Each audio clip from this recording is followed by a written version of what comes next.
Number 10. The following is a frequency distribution of ages of residents of a senior citizen's home in New York.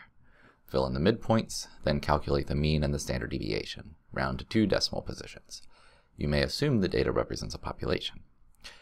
Okay, so the idea here is we want to find a mean and standard deviation, but we don't know what the actual original data set is.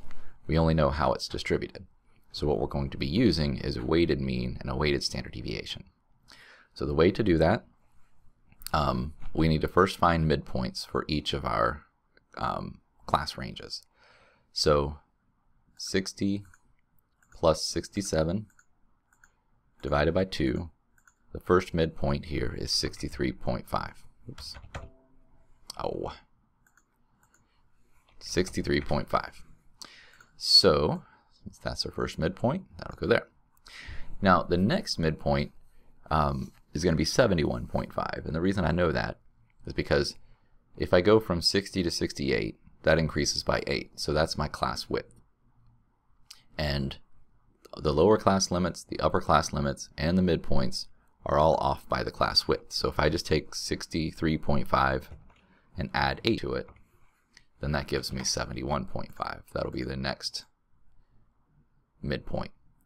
And you could certainly just calculate it. You could do, whoops, clear that, 68 plus 75 and divide that result by 2, and you get the same answer. All right, but using the class range is a little bit faster.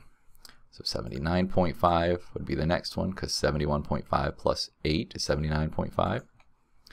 And then 79.5 plus 8 is 87.5. Oh, where's it typing? There we go. All right, so now I have my midpoints. And that's an important step in the calculation, because what I'm going to do now is I'm going to put these midpoints into L1. Okay. And the frequencies are going to go into L2.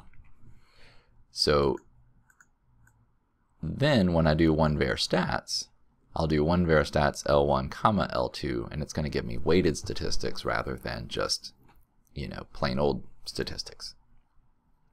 All right, so go into my list editor. I've already got some information in there, so I'm just going to hit clear and enter and remove it. So 63.5, 71.5, whoops, 71.5, not 7.15, 79.5, and 87.5. Now I'm going to put my frequencies, so 17,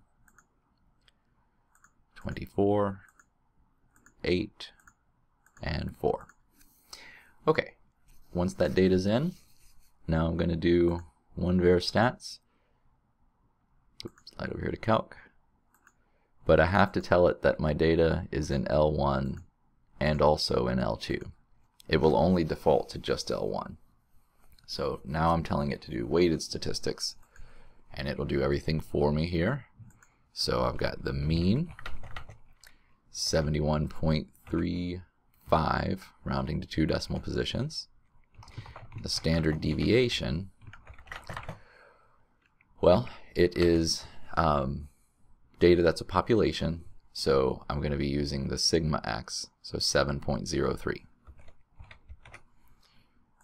There are my answers.